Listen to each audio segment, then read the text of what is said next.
What's up everyone, Thralls here once again. I'm Necrotic Nick, and I have an album review for you. So another one that came out on the 24th of September was the sophomore release from Cognizance, Upheaval. This comes out on Prosthetic Records. This band formed in the UK in 2012. Again, this is their second album, and we actually reviewed their debut way back when we didn't know how to work with lighting or sound or even render a video properly. It was a while ago, but I was actually excited about this one because this is a chance to actually see a band grow from its debut, and I really like hearing that sort of thing. And I definitely detect a lot of growth in this band. Now, this band is described as technical melodic death metal / deathcore, but honestly, take that deathcore bit and just chuck it out the window, because honestly, the deathcore elements, if there really were any to begin with, because honestly I don't remember that many on the debut, are non-existent. This is straight up technical death metal / melodic death metal. So if you're looking for deathcore in this, you are probably not going to find it, but what you will find is some really solid melodic death metal / technical death metal in here. Right away, the opening track, Hymns, pretty much just blast forward. Like, you get one snare hit and then we're off to the races with very thrashy melodic death. This reminds me of a more technical The Haunted or Carnal Forge. Like, it's just a very thrashy beat. It doesn't really use a lot of blast beats in this, but the guitar riffs are very thrashy and very hooky. And that was something I noticed throughout most of this album, is these guys got better at writing hooks. With tech death, I generally kind of get lost when it gets overtly techy and they kind of start losing the sense of the song and just want to do a lot of noodling. These guys like to hang on to riffs and build around them, and that is definitely something I like in any form of metal, but especially in tech death, because I think it cements more hooks, more memorable sections, and right away this opening song has that. I would say the first three tracks are particular highlights of mine. Drifting Revolution and Decaying Gods both bring different things to the table as well. Drifting Revolution brings in, again, more like tech death play, like stuff you'd hear along the lines of The Faceless and Necrophagist, but with a strong sense of melody and really solid lead work. They even squeeze in some cool dissonant melodies for maybe slightly more atmospheric passages. And Decaying Gods feels decidedly more brutal. Like, this kind of feels more like Suffocation, kind of mixed with, again, like The Faceless and such. Like, it's more technical, but the heft is there. It's about like delivering a really solid, just brutal song, and they execute that super well. I love the vocals on here. The vocals are clear and the cadences are really fun on this. Like, he has a cool rhythm to it. He has a nice kind of mid-range growl, then kind of an upper one, and then like some really solid deep death growls on the song Decaying Gods. So right away on this album, it was showing some cool versatility that I don't think was on the first album. I already saw this as an improvement in songwriting. I think the production on here is a lot better. And again, hooks, whether they be brutal hooks, whether they be thrashy hooks, whether they be more technical hooks, they actually really worked well on that. And really cool melodies throughout too. Like, lots of cool solos and really cool like layered guitar effects. So within three tracks, I'm already having a lot of fun. Now, I've got to talk about the drum work, because the drum work is very exceptional in here, and the drummer is someone to note because he will also be showing up here on another release we'll review with the new Obscura. He is their new drummer ever since Stefan kind of retooled the lineup and coming back with this new album. The drum work in here is exceptional.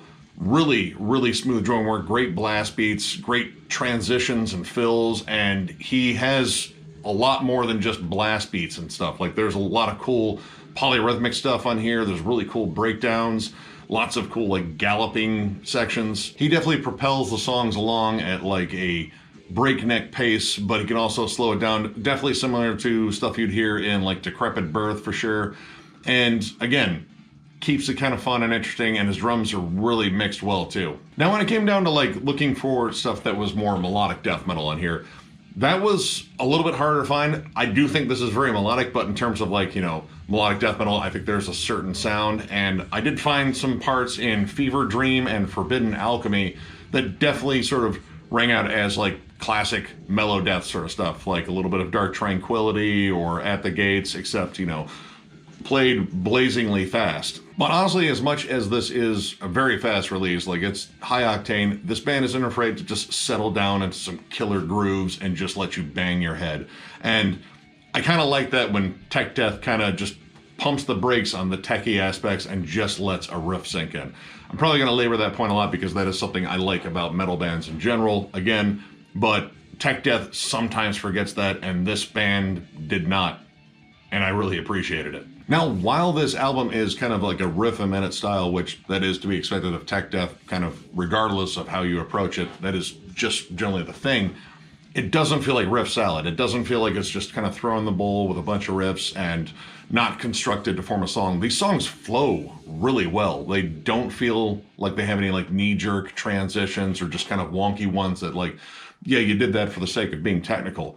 A lot of this stuff is really smooth and really well written. And I think this band has like a wide myriad of different influences here. Like in Forbidden Alchemy, there's definitely that melodic death metal section. It's a really cool tremolo, but before that, it's very syncopated, lots of cool chugs. So it was like listening to, again, At the Gates, but then switching up between At the Gates and Decapitated. So you get this really cool contrast in different styles of death metal. But this album isn't without some drawbacks. The opening track, Hymns, while I love it, I love the thrashy energy. It's a great opener. It feels as though it ends a little too soon. In fact, towards the end, you get this cool solo that comes in and a really cool riff behind it. You think you're entering a whole other section before they kind of close it out with, I don't know, something like a big closing section. Like this doesn't scream that. This screams the lead section. It just ends. I think they kind of left a little bit on the table on that track in particular, which sucks because it's a ballsy opener. It comes out swinging right away. Like it had me right away. And then, you know, kind of just left off. And then the two-part song, Syntheticus, part one's Atrophy, part two is Refuge. While I think they're well executed, they just kind of feel like standard tech death. They don't feel as adventurous musically as some of the earlier stuff that comes before it. And honestly, it's a little disjointed. Like when I think of a two-part song with the same name, you think there has to be some sort of unifying theme or at least like repeating musical things. Now, granted, two standalone songs are cool, but they feel like just two standalone tech death songs that aren't related, even though they have the same name. And I was kind of looking for something that was like a unifying theme. I imagine it might be in the lyrics, but I think musically it should have some sort of unifying theme, like whether it's a really cool contrast in terms of different styles or something that actually repeats certain melodies. And again, they're good songs. They just feel like standard tech death songs. Like you could have just thrown two different names on it and it would kind of have the same effect. When I see like a two-part epic, that's kind of a thing I look for if you're going to do two parts. Now, granted, they're not super, super long, but it still feels as though the whole thing behind a two-part song really wasn't explored very much on that one. I don't think any of these songs are flat out bad. I think, again, this is a band that has shown incredible improvement from their debut. But I do think towards the end of the album, there is a little bit of that cruise control syndrome where they pretty much have, you know, just thrown all the cool, more dynamic stuff up front, and towards the middle to back of the album, there is kind of just, you know, like, all right, well, we know what we're doing. We're just going to kind of keep blazing through on the tech death stuff. There are cool moments within those songs, but when it comes down to like entire songs being as memorable as the first three, some of them don't really match up. Though I gotta say, the last track, Aeon Sickness, is a particularly good closer. Lots of cool sweeps in the beginning and really cool technical play, but again, riffy, and Garrett, there's some solid grooves and again, hooks on that. So that was something that kind of echoed what I heard in the front half of the album. But again, all this I see as an improvement over their first album. The first album I thought was very good, very technically proficient, and, you know, very centered on melody, but, you know, the songs didn't gel as well. These songs, I think, gel a lot better, and I'm definitely interested for future releases from this band because this was a solid album. So overall, I am going to give this 3.5 stars. This is a damn good album, and I think it is an improvement over the original. Lots of cool melodic hooks, very interesting technical play. The drum work on here is solid. I absolutely love the vocals. I think the vocals are really cool stand-on on this, and generally I don't talk very much about like death metal vocals in terms of like dynamics, but this dude offers a lot of cool dynamics in the vocals. I like the fact that whatever deathcore elements were in there are kind of stripped out. That isn't a knock against deathcore. I just think their strong suit is the melodic technical aspects of their music, and they do a great job there. I like that it's more riffy. I like that they didn't go so technical that it becomes just a blur of notes. So I see this as like a great example of musical maturity and fine-tuning a band's sound, because they did a great job here. And if you're into melodic death metal, technical death metal, or just, you know, death metal in general, I think you'll find a ton you love on here. So I strongly recommend checking out this band, check out this release, check out their first release too. It's pretty good, but definitely this one. This is pretty damn solid.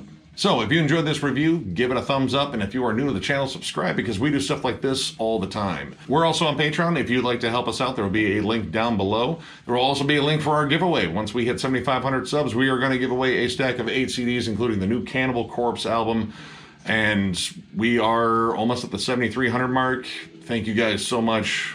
We love doing this, and you guys make it very possible and very enjoyable. Love all your comments, and we love just BSing with you. It's been a fun ride, and we want to keep it going. We also still have shirts available. We are eventually going to reload, but we still have some. And if you would like one, hit us up on thrallsofmetal@gmail.com. Send us a message. We'll send you an invoice and hopefully sell you a shirt. So with that, I thank you all for watching, and we will catch you later.